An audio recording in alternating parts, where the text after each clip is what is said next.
Hello, and thanks for your interest in insulation testing above 1 kV. I'm Jeff Jowett, Senior Applications Engineer here at Megger. Megger is known around the world for its electrical test and measuring instruments. The brand name has been in use since 1889.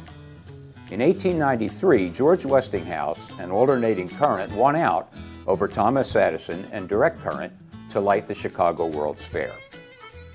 5 years earlier, in 1888, Sidney Evershed invented the cross-coils ohm meter, the first step in developing an instrument to accurately measure insulation resistance.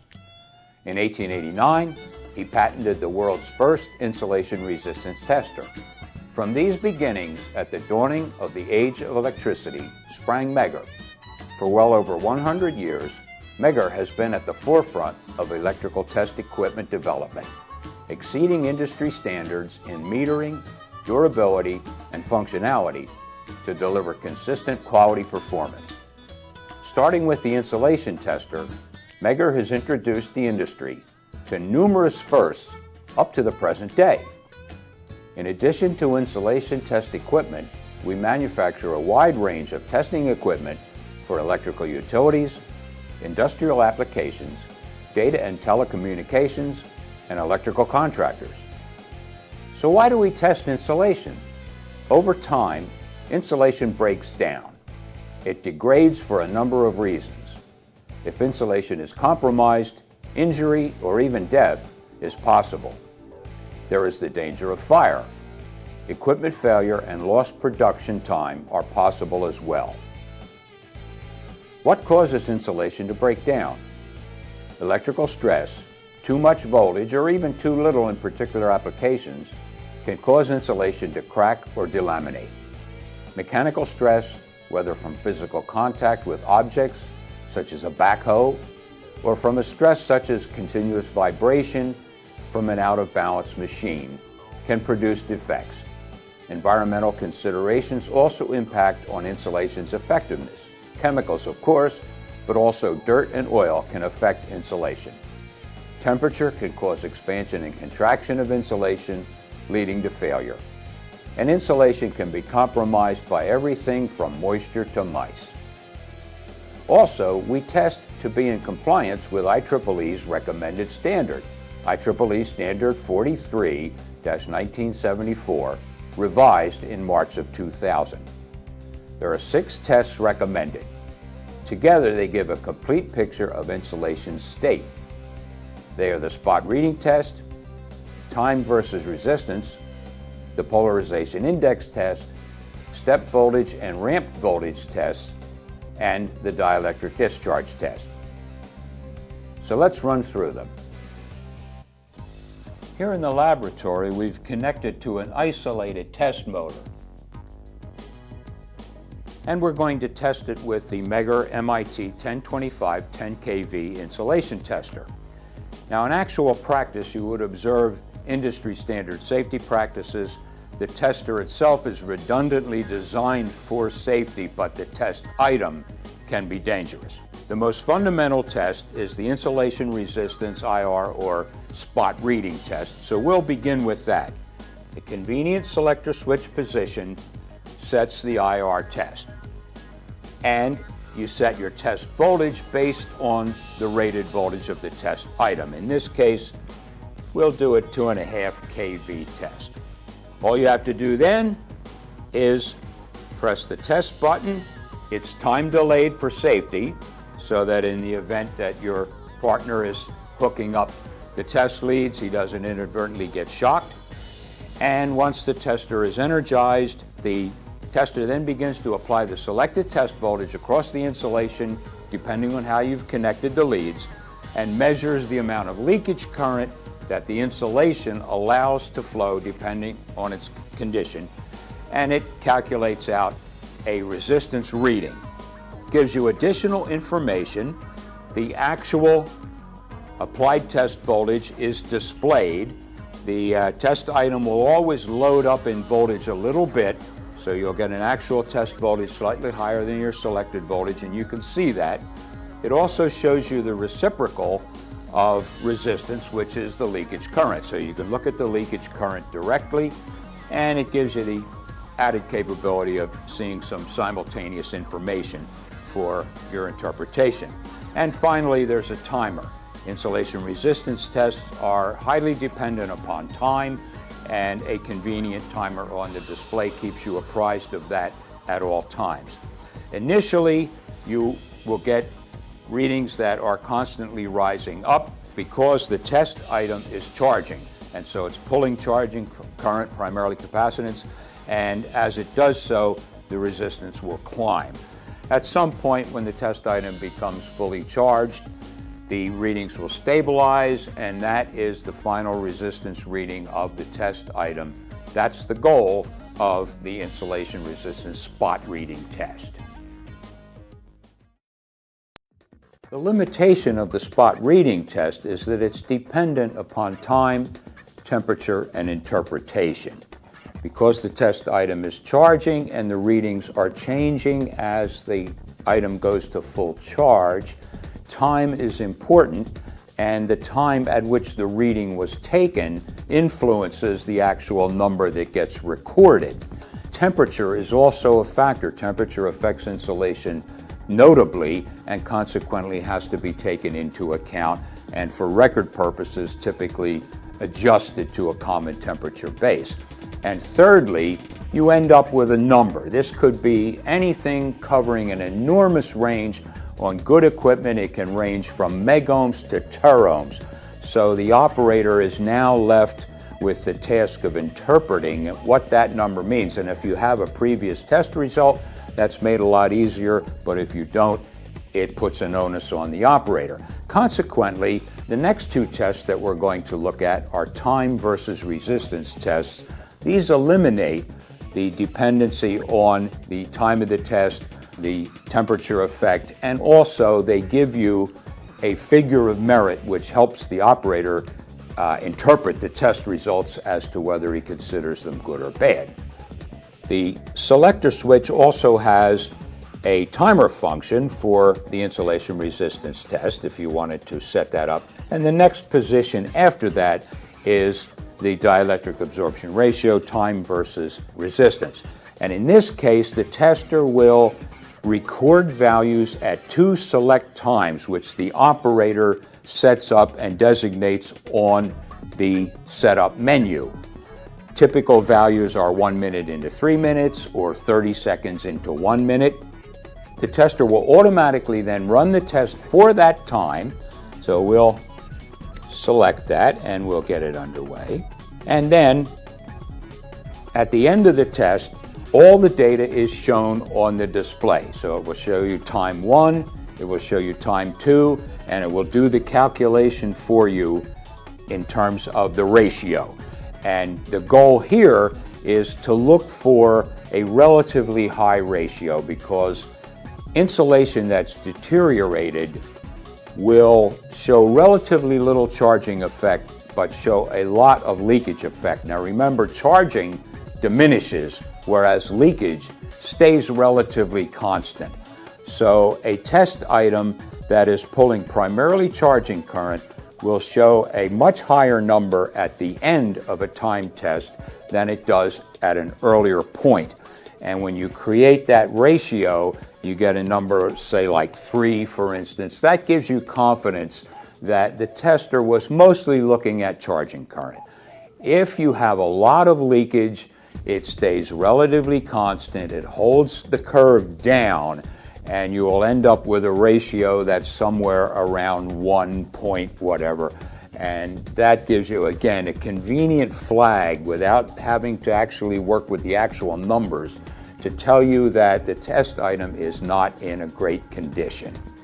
Then, the most commonly used across the industry is the Polarization Index, which by definition is a 1-minute ratio into a 10-minute ratio. So again, a selector switch position goes to PI, you select your test voltage, and you incept your test and begin making your measurements. At the conclusion of the test, the tester will automatically stop the test, but the critical information will remain on the display for the operator to evaluate. It will show you what the resistance reading was and the leakage current at time 1 and again at time 2, which in the case of a PI is 10 minutes, and it will calculate out the polarization index ratio. So again, you want to look for a nice high number, somewhere above 2, 3, 4, along in that range. If you get a flat number, 1.2, something like that, 1 and a fraction, then that kind of indicates that the test item isn't in real good shape and may need some further examination. The next test we'll look at is the step voltage test. Now, in this case, the tester applies a given voltage for a 1-minute interval and then automatically increases the voltage in steps. And in this case, the operator then first selects the voltage ceiling that you want to test to, in which case then it will divide that into 5 equal increments for 1 minute each. So you would start by going to the setup menu, and let's say you wanted to run a 10 kV test. So using your keys here, you would establish the voltage ceiling that you want to run to, and then from there you would hit the selected test voltage and the test button again and energize the test. And now everything else is going to run automatically from this point on, and what the tester will do now is run the first voltage for 1 minute. So if you selected a 10 kV ceiling, for instance, then it will start with a 2 kV test. It will run that for 1 minute. The operator can stand and watch all the information up on the display and watch the progress of the test. The time, of course, is shown, and when you come to 1 minute, the test will automatically ramp up the voltage now to 4 kV and run that for the second minute, and so on in 5 increments up to your ceiling of 10 kV. At that time, the test will terminate automatically, and again, all the critical information remains on the display. You can look at your values at each minute and compare then the changes of resistance with voltage increase. And the critical factor here is that good insulation should stand up to changes in voltage with relatively little difference. But deteriorated insulation, every time the voltage is increased, more flaws will be brought into operation in passing leakage current from one terminal to the other, and so your resistance values will drop incrementally each time you've increased the voltage. The step voltage test has a particular value. It can pick up problems like brittle, dry insulation that may stand up fairly well to a spot reading test and give you a fairly good number, but the voltage increases will reveal the problems with dried and brittle insulation, and they will also spot problems like localized damage in otherwise good insulation. So something like a pinhole, it may stand up to 2,000 volts. When it goes to 4,000 volts, it might arc, and so you'll see it. So with this test, you can isolate problems that may not have been as visible with some of the other tests. A refinement of the step voltage test then is the ramped voltage test. And the principal difference here is that instead of increasing the test voltage in discrete steps, as we've just seen, with the ramp test, the voltage is increased at a steady rate throughout the range of the selected voltage. The default is 1,000 volts per minute, but again, this is adjustable, so the operator can go to the setup menu and adjust the rate of voltage rise and to the selected test voltage and begin.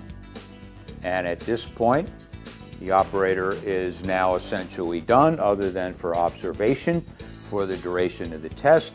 The tester does everything automatically. So what it's doing now is gradually increasing the voltage at a steady rate up to the selected limit. Of course, there's too many data points collected in this test to have everything on the display at one time. So at the conclusion of the test, the included software will download all the data points and graph it for you. And so the value of the test then is you get a curve that shows the change in resistance with voltage rise at a steady rate across the full sweep of the range. And you can do a number of things for this. You can look for anomalies on the graph itself. You can store previous traces done with the same piece of equipment, and when you're doing maintenance testing, you have a comparative base there to look at. And also the IEEE standard on motor testing shows a number of typical traces that indicate various types of problems, and you can compare your trace to those. So the ramp voltage test is very sophisticated and gives the operators additional valuable information that you can't get from the other tests. It's a new test mode that has only recently been included in the Megger line and is available on the MIT1025. And the final test we're going to look at is, again, another sophisticated test, the dielectric discharge test. Now this one is fully pre-programmed, so there's no setup to do. It's just a matter of a selector switch position, again, your test voltage and your test button, and the operator then steps aside, and this one is a very long test. It runs for 30 minutes, so you can schedule some other work to do while this is in operation. This test is developed by the French utility for the specific purpose of detecting problems very difficult to identify with other test methods. And where they found it particularly useful was multi-layered insulation where a particular layer has deteriorated but at the same time is surrounded by perfectly good layers. Now, in all the tests that we've looked at so far, the tester has applied an active voltage and it's pulled leakage current and measured it.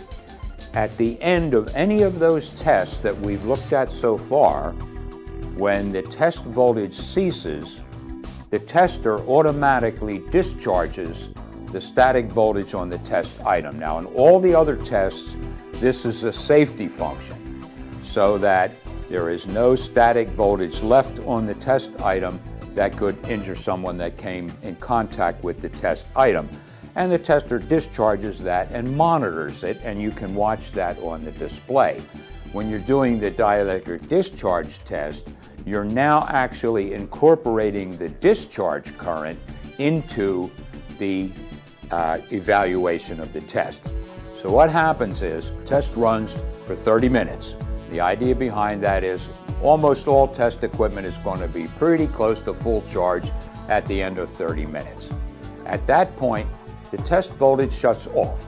We no longer have an applied test voltage, but the tester now begins to measure what is sometimes called relaxation current, which is that all the current stored on the test item is now going to try to relax and return to its original state in the absence of applied voltage. The tester waits a minute so that the capacitive current, which is of no concern, has been discharged, and then it looks and measures how much leakage current, what we call reabsorption current actually, is still flowing. And this is the current that's been stored in the insulating material. And at the end of the test, it calculates again a figure of merit like you get with the Polarization Index test, except the numbers are the reverse. Now you want low numbers. A good number is 1, and the higher, the worse it is.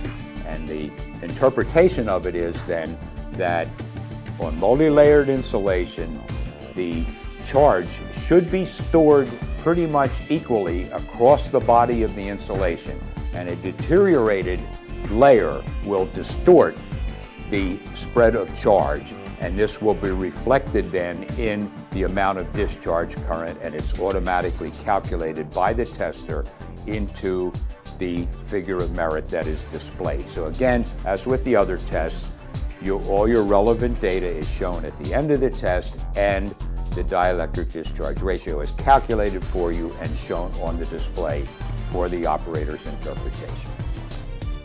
We've talked a lot about data points and how the tester conveniently retains them on the display at the conclusion of the test, but it goes beyond that. We also have a USB port and downloadable data on the MIT1025 as well as the 525, which is the 5 kV version. The tester comes with provided software for data transfer as well as an additional software, the PowerDB Lite, which gives you the capabilities of printing certificates, reports, and graphics. Unique to Megger's MIT series is the high-accuracy guard terminal. In some high-voltage applications, there may be surface leakage paths across the insulation between the bare cable and the external sheathing due to the presence of moisture or dirt. Where it is required to remove the effect of this leakage, particularly at high testing voltages, a bare wire may be bound tightly around the insulation and connected via the third test lead to the guard.